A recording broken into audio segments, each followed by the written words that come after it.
आखिर कौन सी औरतें धोखा देती हैं और कौन सी औरतें प्रेम करती हैं।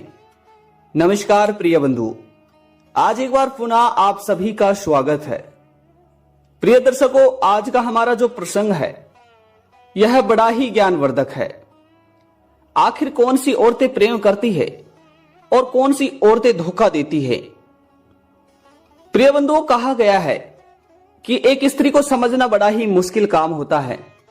कहते हैं कि स्त्री के रचनाकार ब्रह्मा जी भी आज तक स्त्री को नहीं समझ पाए हैं। बंधुओं, इसी प्रकार आज के इस प्रसंग में इस कहानी के माध्यम से हम जानेंगे कि आखिर कौन सी औरतें पति से प्रेम नहीं करती और कौन सी औरतें पति से प्रेम करती हैं। तो प्रिय बंधुओं, आज के इस प्रसंग के साथ अंत तक बने रहिएगा। अगर चैनल पर पहली बार मेहमान बंधु बनकर आए हैं तो कृपया कर चैनल को सब्सक्राइब अवश्य कर दीजिएगा और हो सके तो इस वीडियो को ज्यादा से ज्यादा लोगों तक शेयर कर दे ताकि अन्य लोगों को भी इस वीडियो का लाभ मिल सके। तो बंधुओं, आइए आज की इस कहानी के माध्यम से जानते हैं कि आखिर कौन सी औरतें पति से प्रेम करती हैं और कौन सी औरतें पति से प्रेम नहीं करती। बंधुओं, दोस्तों, यह कहानी एक किसान की है और किसान की चरित्रहीन पत्नी की कहानी है। बंधुओं, एक गांव में एक रहीम नाम का किसान रहा करता था। बंधुओं, रहीम का विवाह नया नया हुआ था और नहीं रहीम के नई नई पत्नी आई थी।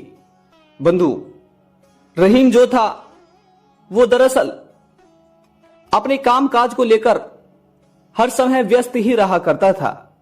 बंधुओं, रहीम अपनी नई नई पत्नी को भी ज्यादा समय नहीं दे पा रहा था।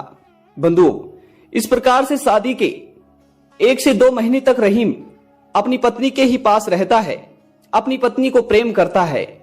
परंतु बंधुओं, रहीम की जो पत्नी थी वो भी तरुण थी और रहीम भी स्वयं तरुण था।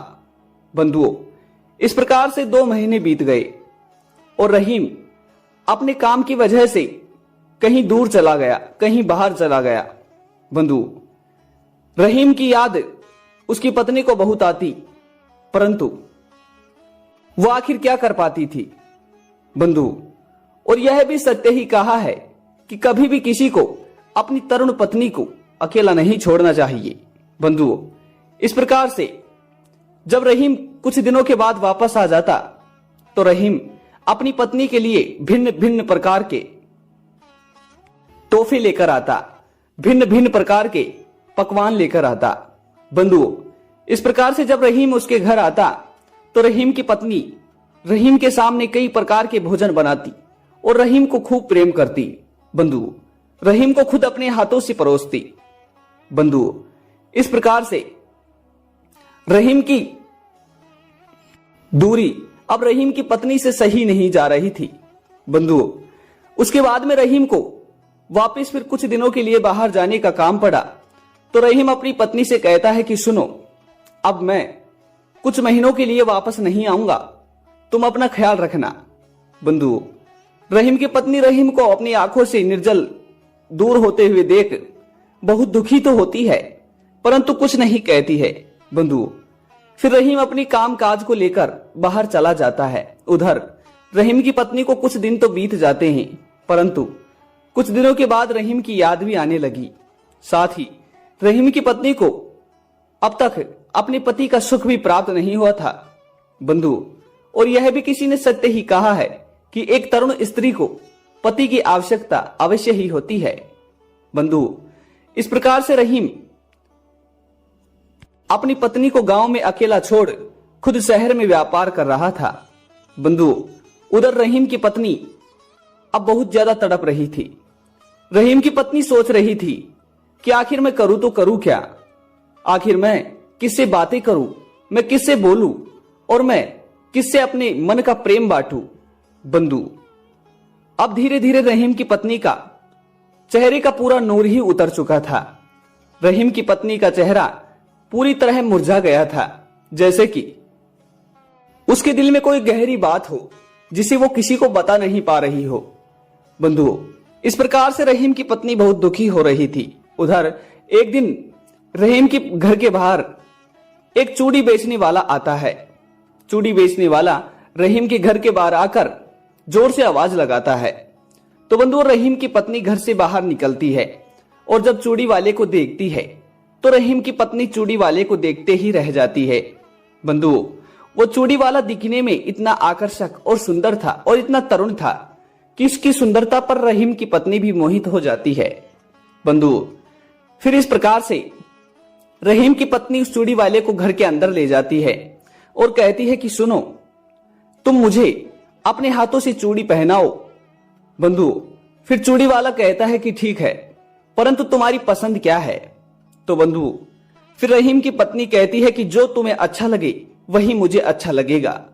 तो बंधु, इस प्रकार से फिर उन दोनों की आंखों ही आंखों में मोहब्बत प्रेम होने लगता है और कुछ दिनों के बाद चूड़ी वाला रहीम की पत्नी के पास आने लगता है, उससे रोज रोज मिलने लगता है। बंधुओं, अब रहीम की पत्नी एकदम से खिलखिला उठी थी। उसका चेहरा एकदम से खिल उठा था जैसे कि कोई खिला हुआ कमल का फूल हो। बंधुओं, फिर इस प्रकार से रहीम की पत्नी बहुत खुश थी अपनी प्रेमी के साथ। बंधुओं, उधर एक दिन रहीम जब अपने घर आता है तो रहीम देखता है कि रहीम की पत्नी रहीम से ना तो बोलती है, ना ही रहीम के पास बैठती है, ना ही रहीम के लिए अच्छा भोजन बनाती है और ना ही रहीम से अच्छा बोलती है। बंधुओं, ये देखकर रहीम भी बहुत ज्यादा चिंतन में आ जाता है। उस दिन तो रहीम ये सोचता है कि हो सकता है मेरे काफी दिनों तक बाहर रहने की वजह से ये मुझसे बोल नहीं रही हो, लेकिन कल वापस सब कुछ ठीक हो जाएगा। तो बंधुओं, इस प्रकार से फिर जब दूसरा दिन होता है तो रहीम की पत्नी रहीम से दूर दूर रहने लगती है। वो अकेली जाकर कक्ष में सो जाती है। बंधुओं, फिर ये देखकर रहीम समझ जाता है कि ऐसा केवल मनुष्य तभी करता है जब उसका आसक्त किसी पर पुरुष में हो जाए या फिर पर स्त्री में हो जाए। तो बंधुओं, फिर इस प्रकार से रहीम ये सब सच जानने के लिए एक दिन अपनी पत्नी से कहता है कि सुनो, अब मैं 10 दिन के लिए किसी काम को लेकर बाहर जा रहा हूं और तुम अपना ख्याल रखना। बंधु, ऐसा कहकर रहीम वहां से चला जाता है। उधर रहीम कहीं नहीं जाता है बल्कि अपने ही गांव में दोस्तों के पास बैठा रहता है। दोस्तों, फिर जैसे ही शाम का समय होता है तो रहीम देखता है और अपने घर की ओर जाने लगता है। मित्रों, जब रहीम घर की ओर जाता है तो रहीम घर के पीछे छिपकर देखता है कि वह चूड़ी वाला और उसकी पत्नी एक बिस्तर पर बैठे हुए थे और आपस में प्रेम भरी बातें कर रहे थे। बंधुओं, यह देखकर रहीम बहुत ज्यादा चिंतित हो जाता है और उधर रहीम यह सब छिपकर देख रहा था। बंधुओं, फिर चूड़ी वाला रहीम की पत्नी से कहता है कि सुनो, अब बहुत हो चुका। अब मुझे लगता है कि गांव वालों को धीरे धीरे तुम्हारे और मेरे प्रेम के बारे में पता चल रहा है। अब तो लोग बाग मुझसे पूछने भी लगे हैं कि आखिर तुम रोज रोज यहाँ क्यों आते हो। इसलिए या तो अब हमारे इस प्रेम के किस्से को यहीं खत्म करो या फिर अपने पति को हम दोनों के बीच से हटाओ ताकि हम दोनों सुखी सुखी रह सके। बंधु, अपने ही मरने का षड्यंत्र रचते हुए रहीम अपनी पत्नी को देख लेता है। यह देखकर रहीम सोचता है कि इन दोनों में से या तो एक ना एक को मारना पड़ेगा, वरना ये दोनों ही मुझे मार देंगे। बंधु, फिर रहीम सोचता है कि अगर मैं इन दोनों में से एक को मारूंगा तो फिर दूसरा भी मुझसे बदला ले सकता है। बंधु, और फिर रहीम सोचता है कि इस कार्य में गलती तो इन दोनों की ही है। बंधु, फिर रहीम वहां पर काफी समय के लिए छिप जाता है। जैसे ही आधी रात्रि होती है तो रहीम चुपके से जाता है और चुपके से जाकर एक धारदार तलवार से अपनी पत्नी का और उस चूड़ी वाले का वहीं सिर काट देता है। बंधु, फिर इस प्रकार से रहीम अपनी चरित्रहीन उस पत्नी का वहीं कत्ल कर देता है। तो बंधु, आइए आप जानते हैं कि आखिर कौन सी स्त्री पति से प्रेम नहीं करती और कौन सी स्त्री पति से प्रेम करती है। तो दोस्तों, कहते हैं कि जो स्त्री पर पुरुषों में आसक्त हो, जो स्त्री धन का लोभ रखती हो, जो स्त्री वेश्यावलु हो, कहते हैं कि ऐसी स्त्री पति से प्रेम नहीं करती।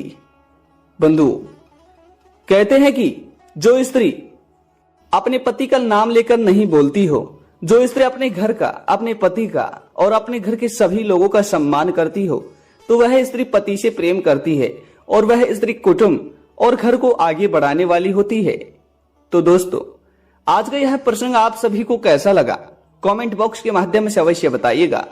तो बंधुओं, फिर मिलते हैं अगली वीडियो में, तब तक अपना ख्याल रखिएगा। धन्यवाद जी, नमस्कार।